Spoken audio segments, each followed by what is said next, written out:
constitutional history is so fractured. We've had a series of constitutions, beginning with the initiative of the British colonialists, right through to the processes that all of us are very familiar with. In my little experience, and thanks to President Obasanjo, who appointed me as Secretary of the Political Reform Conference, I've had a little bit of closeness in looking at the issues and the debate. One of the most frustrating things for me in looking at the history of Nigeria's struggle with constitutionalism is the process itself of making a constitution.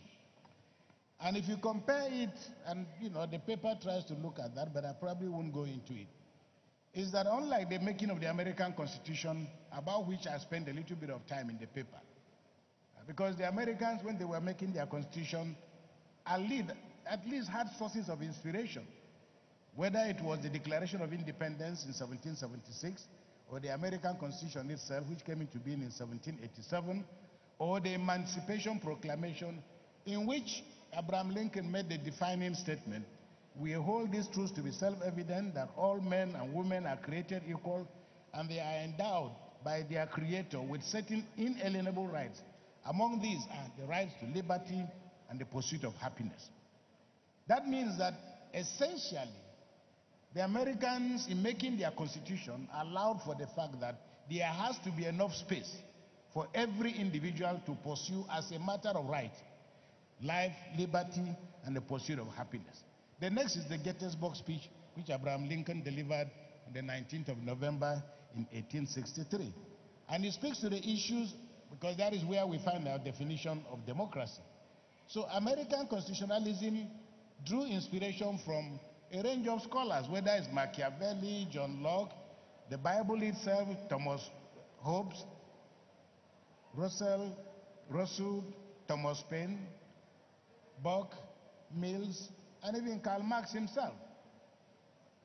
And the result of all this is that you have, in the American Constitution, a document, although it has been subjected to amendments, but you can see very clearly that there was a historical and ideological background to the framing of the American Constitution. In our own situation in Nigeria, part of our problem, in my own little experience, has been the process of even electing those who are going to talk about writing the new constitution. Now, the Political Reform Conference that I served in, we had 400 members. Compare it to the number of those who had to write the American Constitution. And for me, one of the very interesting things, people like Thomas Madison and some of the framers of the Constitution, it's amazing to see the depth of knowledge and the effort that people made to acquire so much knowledge preparatory to writing the Constitution. Thomas Jefferson, for example, was said to have, he was living in France, when the issue of writing the Constitution came about. And his friend Madison requested that he should please help him find enough material that they will study. And his friend sent him 195 books just to prepare for this very important assignment. I make the point because if you compare it with the Nigerian situation, where coming to participate in making of the Constitution is always at the discretion of the person who is the president, and he uses other sources of information. But I found that the struggle to represent traditional rulers, to represent the church, to represent all kinds of aggregate groups, ends up with a lot of people with very little understanding of what constitution making is. And what became very clear to me that most of the people who showed up saw the place as a theater for politicking and political transaction. So you can run through the Nigerian situation, but long story short, it is that first of all, there are no perfect constitutions anywhere in the world. And that in the final analysis, a constitution may be like the finest car that you can have, or the finest aeroplane. It depends on whose hands it is in. I stumbled on a poem, a very beautiful poem, which said that a racket is a racket, just for playing tennis. But it's not an ordinary thing for playing tennis if it is in the hands of Djokovic, or if it is in the hands of Serena Williams or Venus Williams. A football is an ordinary football, but in the feet of Messi, It's a completely different tool altogether. So the point is that a constitution ought to be able to meet certain objectives and ideals.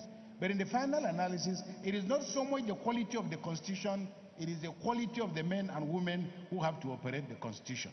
So I would like to, as I said, maybe run through to the end of my paper, where I raise quite a few things, because that's where I discuss what I call, what is the future of constitutionalism in Nigeria? I need to do that so that, the members can have an opportunity to discuss the things that need to be discussed. The first is that let's not be exuberant about how far we have traveled on the path of democracy, in part because there were a lot of ideological contestations around the world, especially after 1989 with the collapse of the Berlin Wall, where many African scholars were talking about the new liberation of Africa, because they discovered that colonialism hadn't worked, but that successive military rules and one-man dictatorships across the continent had destroyed the foundations of our freedom, had elevated ethnicity, and created ample room and opportunity for all kinds of non-state actors to embarrass and subdue democracy. So the point to make is that the very fact that we're barely a few months since the departure of the last military general means that we must be modest in our talking about the depth of our democracy and how far we have traveled. The second point is to look at the state of Nigeria itself. Do we resemble a democracy? Do we work like a democracy? Do we talk like a democracy? Because the very fact that up till now, months after our elections and after swearing in a president, we still don't know who is going to be the president of Nigeria until the Supreme Court is over.